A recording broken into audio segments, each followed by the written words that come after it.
Solve for x stating any domain restrictions. Well, I don't have anything that x cannot be. So I need to solve for x. But here you'll notice I have two fractions being added together equal to another one. And so to add fractions, as I recall, I have to get a common denominator.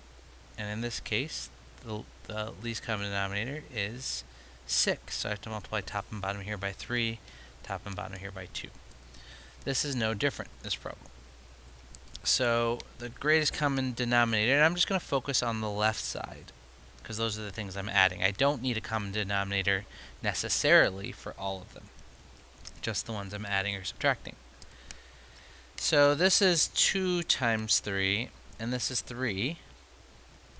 So if I multiply top and bottom here by 2, I would have the same in both 2 times 3 and 2 times 3. So this is x plus 10x, both over 6, equals x minus 84 over 12. Now that the bottoms are the same, I can add the tops, and so I'm left with 11x over 6 equals x minus 84 over 12.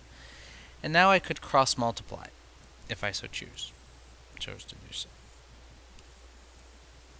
And so I get 11x times 12 is equal to 6 times x minus 84. Expand this, and I get 132x is equal to 6x minus 6 times 84, or times negative 84, 504. And now I just solve and get x alone. So I have 126x is equal to 504, x is equal to 4. That's one way to solve it. Another way is I could have tried to get a common denominator for all the fractions. Now, there's some advantages and some disadvantages depending on your situation, but let's look at this and see what that gives us.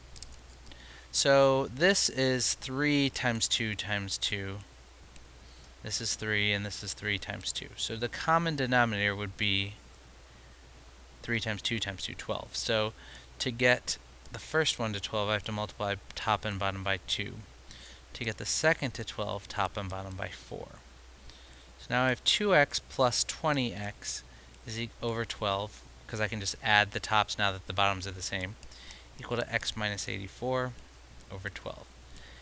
And likewise, if I had x over 3 is equal to 6 over 3, you would probably be able to tell me that x has to be 6 to make that true, because you should be able to tell me that 6 over 3 is the same as 6 over 3. So likewise, when the bottoms are equal, the tops can be set equal to each other, and vice versa. So here I have 22x must be equal to x minus 84. Subtract x from both sides. 21x equal to negative 84.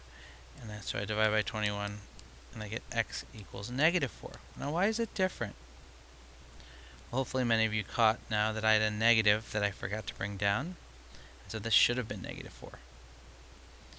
So different methods, right? One is you just get to a proportion and you cross multiply.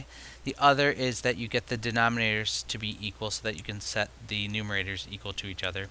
Both ways are legitimate, and it all depends on the problem and what you see in the problem.